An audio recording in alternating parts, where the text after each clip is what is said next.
To see the dawn on the darkest day, Christ on the road to Calvary, tried by sinful men, torn and beaten there, nailed to a cross of wood. This the power of the cross.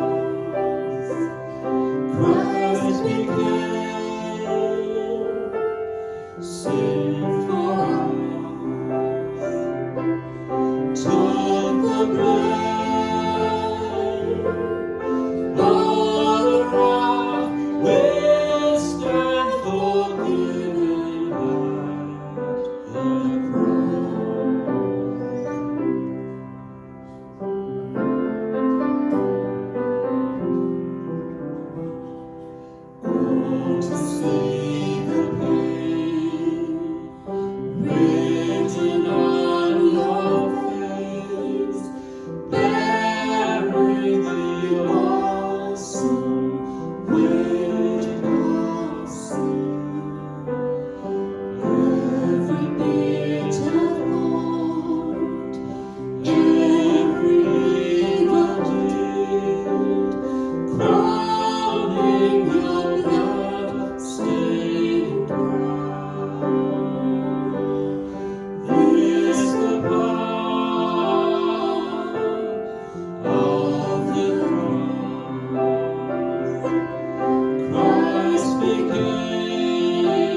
Welcome to our Good Friday service.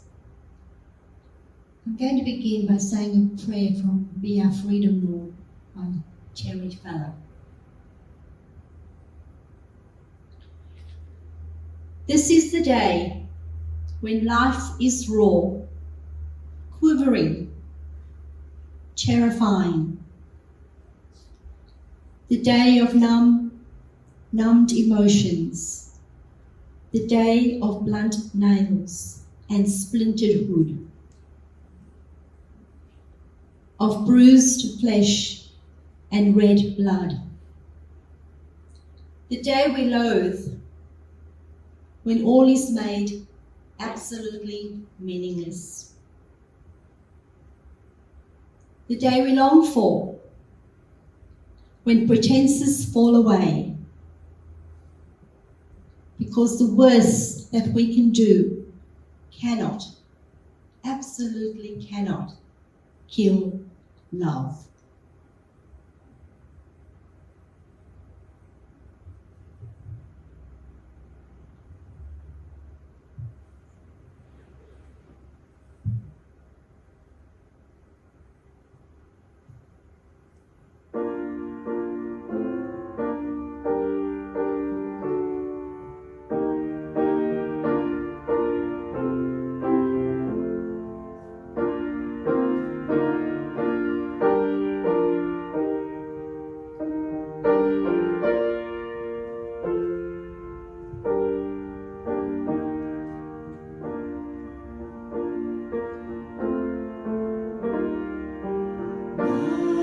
Sorrows, what a name for the Son of God who came, ruined sinners to reclaim. Hallelujah, what a Savior.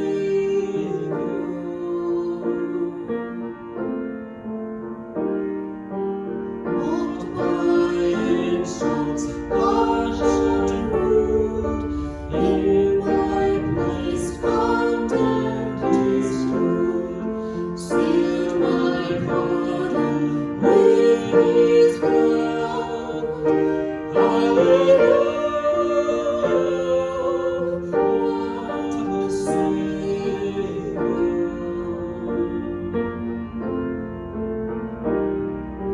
Guilty, helpless, lost for me, blameless Lamb of God was He, sacrificed to set us free. Hallelujah, what a Savior.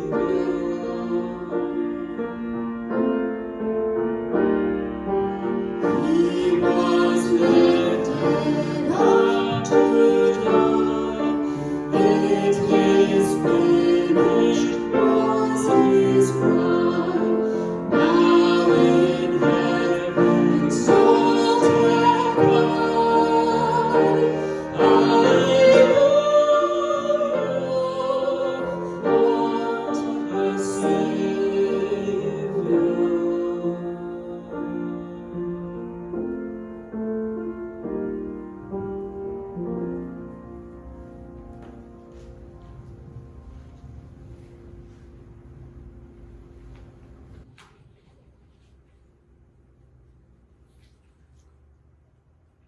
Often, when we are experiencing some kind of hardship, we feel alone.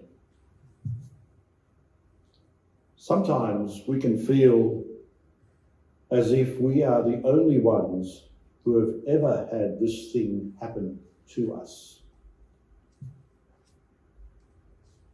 The reality, of course, is that almost anything we can experience in this life has been experienced by someone else. The Bible reminds us in the book of Hebrews that Jesus has experienced most of what we experience. He is able to identify with us in our weakness. On that awful day when Jesus was crucified, he suffered the worst of what man could dish out, spiritually, emotionally, and physically. The anguish and pain of which finally led to a cruel, horrible death. On this day, the shadow of death was the final shadow he was confronted with. But evil was manifested in many shadows before the cruel finale. The shadows of betrayal, of inner agony, of loneliness, of desertion, of accusation, of mockery, and of excruciating pain and death.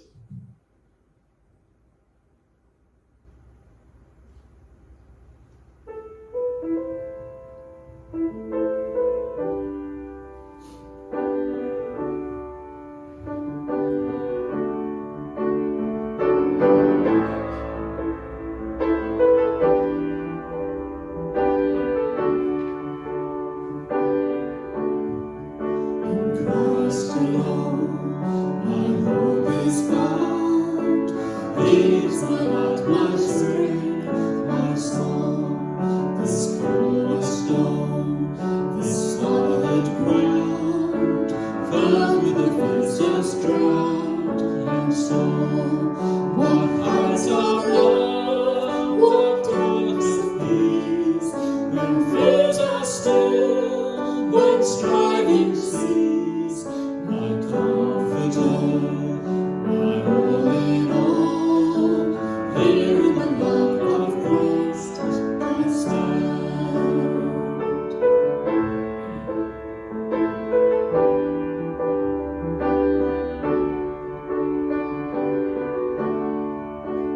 Christ alone, who took on flesh, fullness of God in helpless pain, this gift of love and righteousness, scorned by the one he came to save, till on that cross, as Jesus died, the wrath of God was satisfied. For every sin on him was laid.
The shadows of the cross.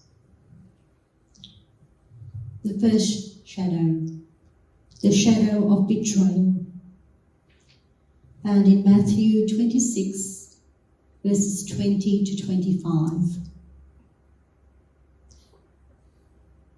When it was evening, he took his place with the 12. And while they were eating, he said, "Truly I tell you, one of you will betray me." And they became greatly distressed and began to say to him one after another, "Surely not I, Lord." He answered, "The one who has dipped his hand into the bowl with me will betray me. The Son of Man goes as it is written of him. But woe to the one by whom the Son of Man is betrayed. It would have been better for that one not to have been born." Judas, who betrayed him, said, "Surely not I, Rabbi." He replied, "You have said so."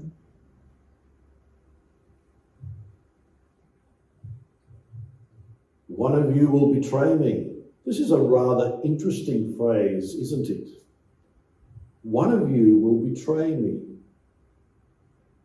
And an equally fascinating response.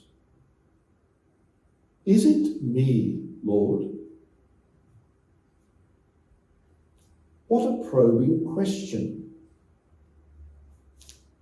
Is it me, Lord? Am I the one who will betray you, Lord? Am I the one? Am I the one who will betray you, Lord? It is easy to leave the question back there, isn't it? Just leave it back there. Don't allow it to invade into our personal lives today. Is it me, Lord? Is it me who is betraying you by my lifestyle? Is it me, Lord, who is betraying you by going after other gods, wealth, pleasure, or some other more entertaining diversion? Does my boredom regarding your service, or time in your presence, or the reading of the scriptures betray my betrayal of you? Search my heart, O God. On that first Good Friday, Jesus suffered the shadow of betrayal.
The shadow of inner agony, Luke 22:40-44.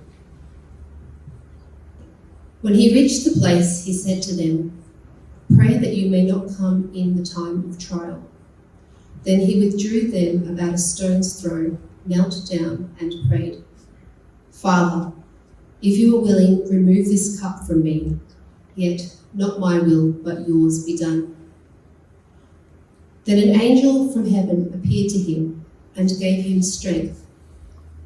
In his anguish, he prayed more earnestly, and his sweat became like great drops of blood falling down on the ground.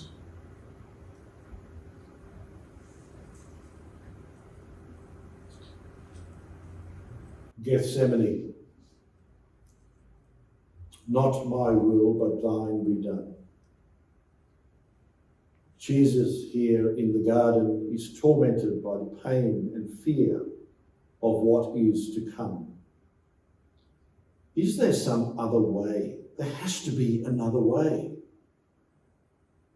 But in the end, after wrestling in agony with God, he prays, "Nevertheless, not my will, but yours be done, blessed Father." Jesus is racked by inner turmoil. We all know what inner turmoil feels like. It is not nice. It is agony. So many questions can spring into our minds, and none of them have an easy answer. What is the right response to have in this situation? Do I say something? Am I being selfish? In this passage, we are taught by Jesus' example that there is nothing wrong with wrestling and being in inner agony about trying and wanting to discover our own agendas and to agonize with placing the will of God above our own. This is normal in the authentic Christian life. Here we find Jesus praying, "Take this cup from me, but nevertheless not my will, but yours be done, blessed Father." On that first Good Friday, Jesus suffered under the shadow of inner agony.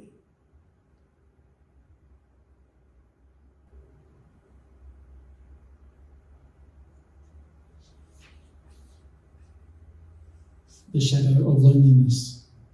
Matthew 26, verses 40 to 45. Then he came to the disciples and found them sleeping. And he said to Peter, "So, could you not stay awake with me 1 hour? Stay awake and pray that you may not come into the time of trial. The spirit indeed is willing, but the flesh is weak." Again he went away for the second time and prayed, "My Father, if this cannot pass unless I drink it, your will be done." Again he came and found them sleeping, for their eyes were heavy. So leaving them again, he went away and prayed for the third time, saying the same words. Then he came to the disciples and said to them, "Are you still sleeping and taking your rest? See, the hour is at hand, and the Son of Man is betrayed into the hands of sinners."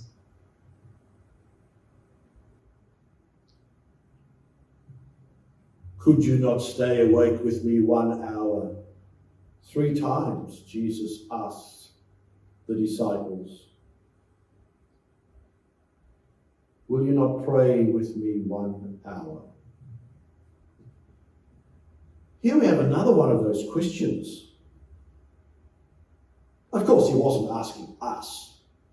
He was asking his disciples. But am I not also a disciple of Jesus? Do I wait with him for 1 hour? Do I wait for him? Or do I simply run ahead? Or fall asleep?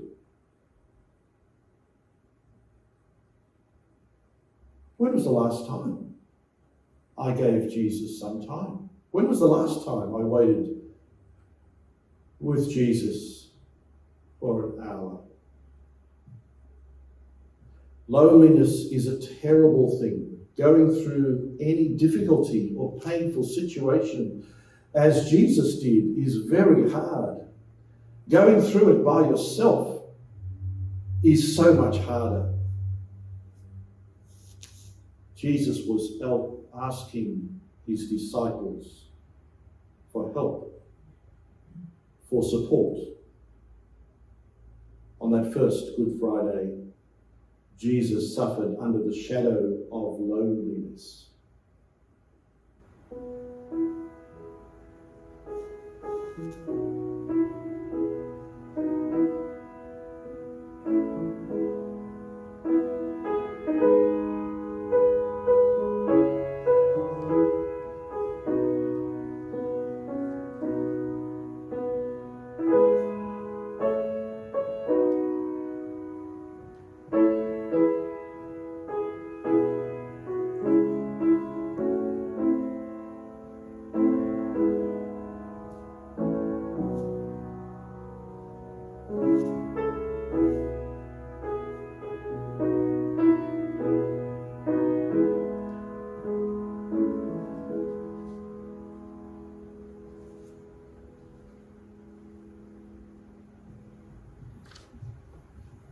The shadow of desertion.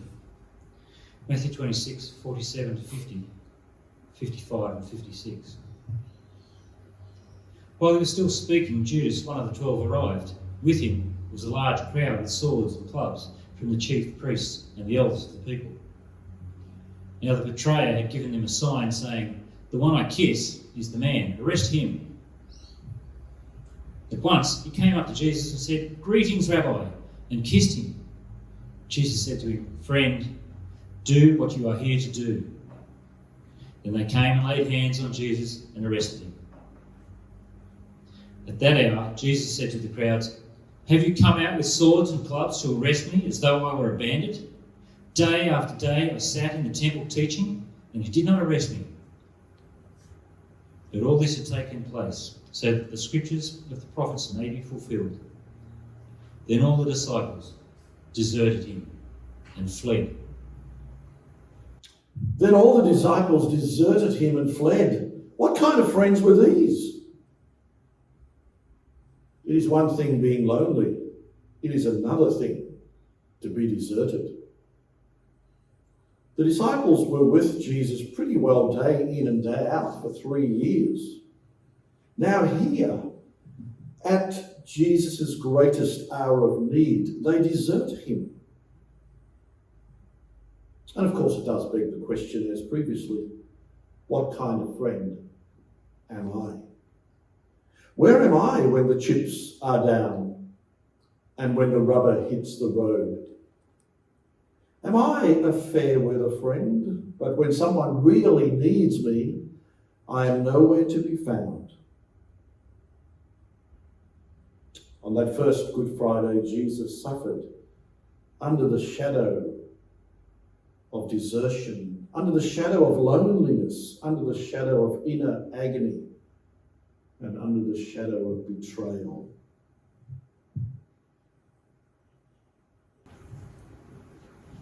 The shadow of accusation. Matthew 26, 59 to 67. Now the chief priests and the whole council were looking for false testimony against Jesus, so that they might put him to death. But they found none, though many false witnesses came forward.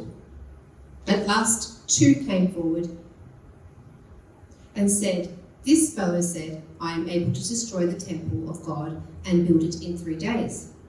The priest stood up and said, "Have you no answer? What is it that they testify against you?" But Jesus was silent. Then the high priest said to him, "I put you under oath before the living God. Tell us if you are the Messiah, the Son of God." Jesus said to him, "You have said so. But I tell you From now on, you will see the Son of Man seated at the right hand of power and coming on the clouds of heaven." Then the high priest tore his clothes and said, "He has blasphemed.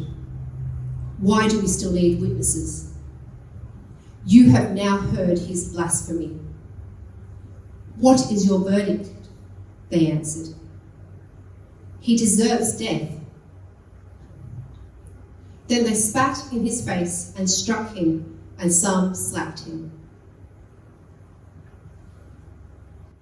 He has blasphemed. Being accused can be a pretty horrible thing. Someone suggesting that you are the one who has committed some terrible act.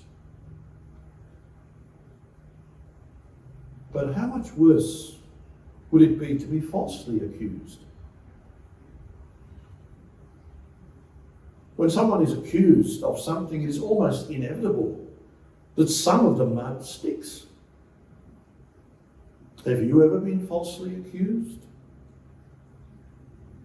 You feel as if you're being attacked.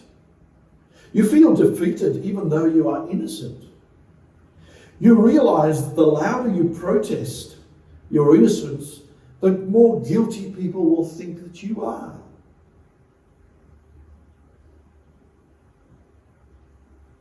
Some years ago, Lindy Chamberlain was accused of murdering her daughter. Many years later, she was acquitted. But what she had to endure through that whole process was heartbreaking. On that first Good Friday, Jesus suffered under the shadow of accusation.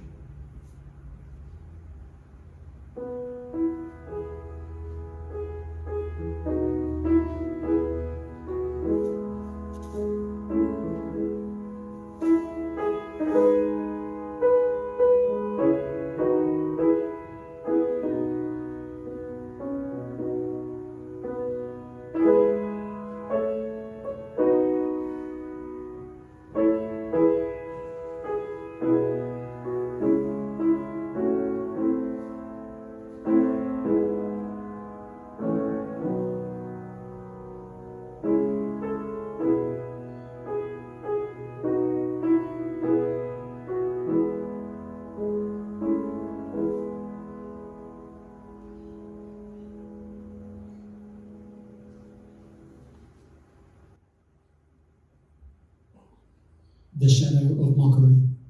Mark 15, verses 12 to 20. Pilate spoke to them again. "Then what do you wish me to do with the man you call the King of the Jews?" They shouted back, "Crucify him!" Pilate asked them, "Why? What evil has he done?" But they shouted all the more, "Crucify him!" So Pilate, wishing to satisfy the crowd, released Barabbas for them, and after flogging Jesus, he handed him over to be crucified. Then the soldiers led him into the courtyard of the palace, that is the governor's headquarters, and they called together the whole cohort. And they clothed him in a purple cloak, and after twisting some thorns into a crown, they put it on him. And they began saluting him, "Hail, King of the Jews!" They struck his head with a reed, spat upon him, and knelt down in homage to him. After mocking him, they stripped him of the purple cloak and put his own clothes on him. Then they led him out to crucify him. Mockery is as old as humankind. One only has to go back to the school playground. Taunting and mockery are commonplace. In this reading, Jesus, having suffered the agony of loneliness, desertion, and been falsely accused, is made to feel even lower as he is mocked by the guards and the crowd. Mockery can take many forms. Feeling or acting superior is one form. Racial, gender, or religious discrimination can be another form of mockery. On that first Good Friday, Jesus suffered under the shadows of mockery, accusation, desertion, loneliness, inner agony, and betrayal.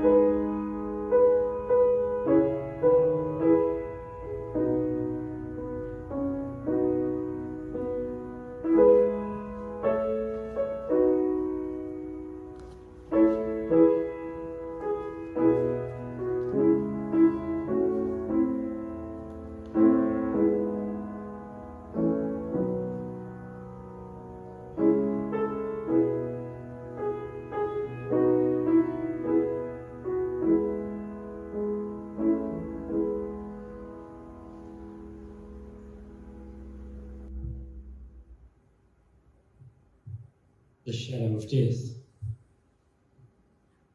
Luke 23, 33 to 46. When they came to the place that is called the Skull, they crucified Jesus there with criminals, one on his right and one on his left. Then Jesus said, "Father, forgive them, for they do not know what they are doing." And they all cast lots to divide his clothing. And the people stood by, watching. But the leaders scoffed at him, saying, "He saved others. Let him save himself if he's the Messiah of God, his chosen one."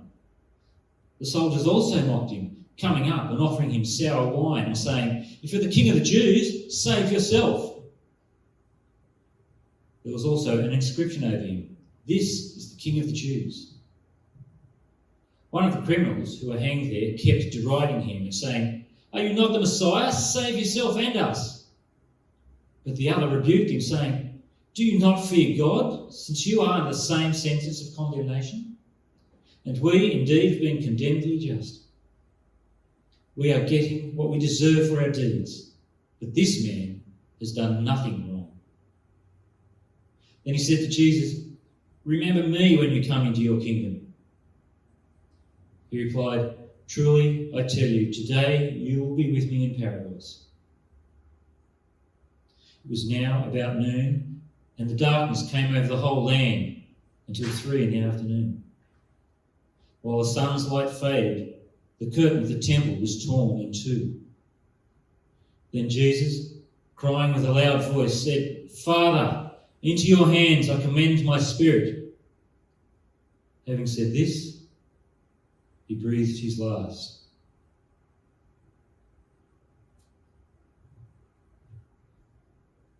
Though I walk through the valley of the shadow of death, thou art with me.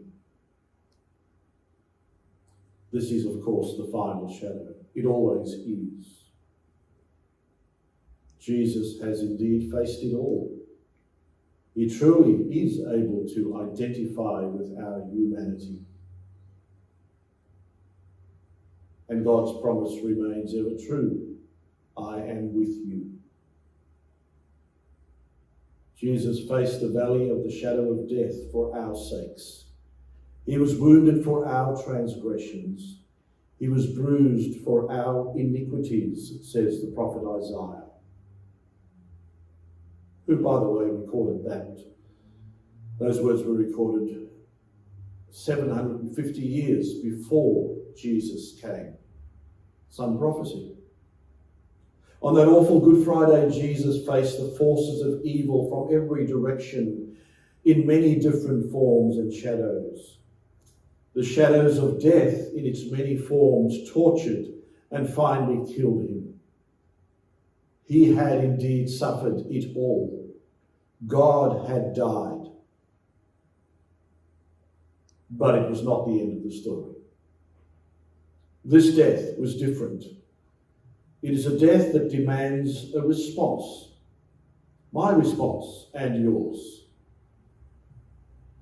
As I survey the wondrous cross on which the Prince of Glory died, my richest gain I count but loss and pour contempt on all my pride.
Eternal God, we have come together today because the truth and the glory of Easter is to be found only in the cross. It is in the crucified Christ that we see you, the one who suffers with and for your people. It is the cross which shows us that there is nothing that you will not face, nothing you will not endure at the hands of your own people. But Jesus on the cross reveals not only you, for we also see ourselves for what we really are. Judas, for whom money is more important than any relationship. Peter, in his inappropriate self-confidence. The crowd, in their mindless thirst for blood. The soldiers, in their casual brutality. The disciples who ran away. And the centurion admiring from a distance. God of Jesus, we are all there. Yes, we are all there. We are all part of this human drama. There is a part in all of us which still says that the safest response to the surprising God is to kill him while you still have a chance.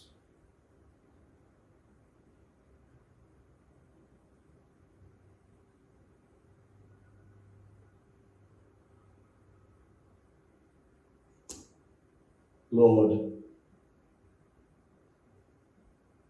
we commit ourselves to you afresh this Good Friday.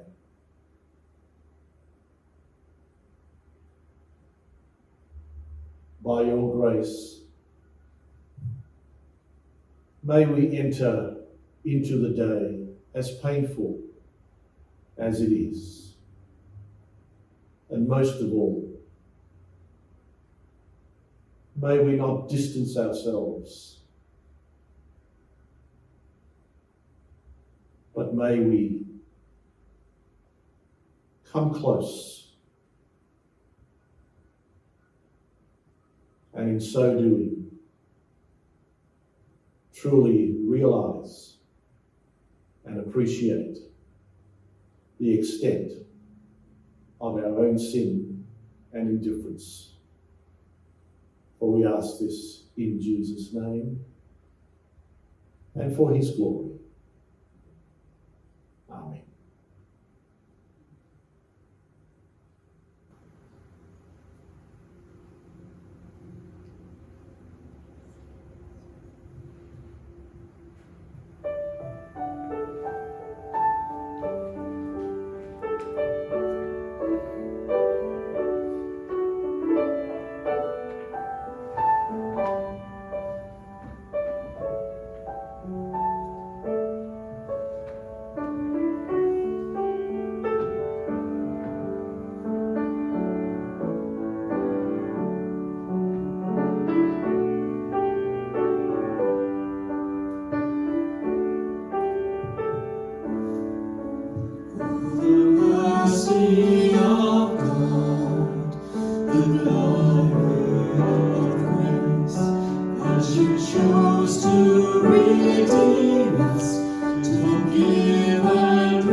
To the praise of his glorious grace.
all the glory of God expressed in His Son, His image and likeness revealed to us all, the plan of the ages completed in Christ, that we be presented perfected in Him, to the praise of His glorious grace, to the praise of His glory and power. To Him be all glory, honor, and praise, forever and ever. Amen.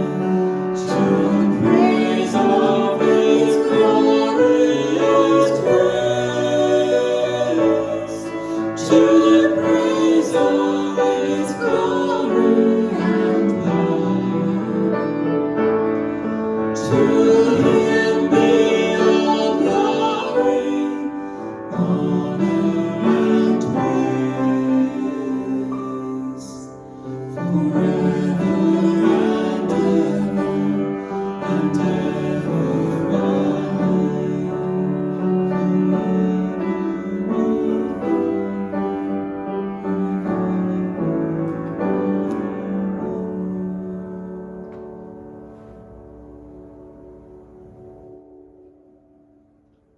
To Him be all glory, honour and praise, forever and ever and ever.